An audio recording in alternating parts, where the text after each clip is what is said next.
నాలాంటి మధ్యతరగతి వాడికి ఒక ప్రాబ్లం ఉంది. ఏం చెప్పాలా, నేను లేని వాడిలాగా ఎక్దం కింద ఉండలేను, ఓకే, అలాగే ఉన్నోడిలాగా బాగా ఖర్చు పెట్టలేను. సో నేనేం చేస్తా, బిల్డప్ కొడతా, లేకపోయినా ఎగిరెగిరి పడతా, అప్పు చేసి ఖర్చులు పెడతా, పెళ్ళిళ్ళకి లక్షలు ఖర్చు పెడతా.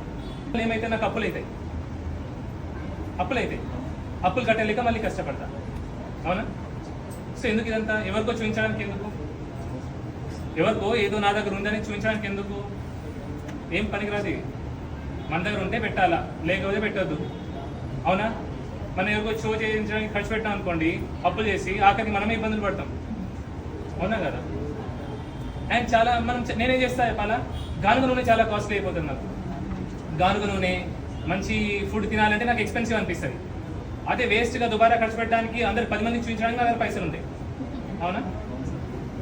సో నా ప్రాణం విలువ ఈ షో ఆఫ్ కంటే తక్కువ అయిపోయింది. అదే అంటుందా?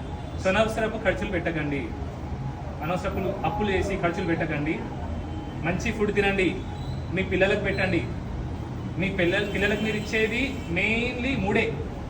1 మంచి తిండి, 2 మంచి చదువు, 3 మంచి క్యారెక్టర్, వ్యక్తిత్వం.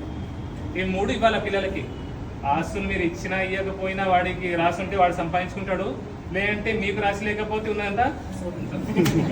అవునా? సో ఇవి ముఖ్యం కాబట్టి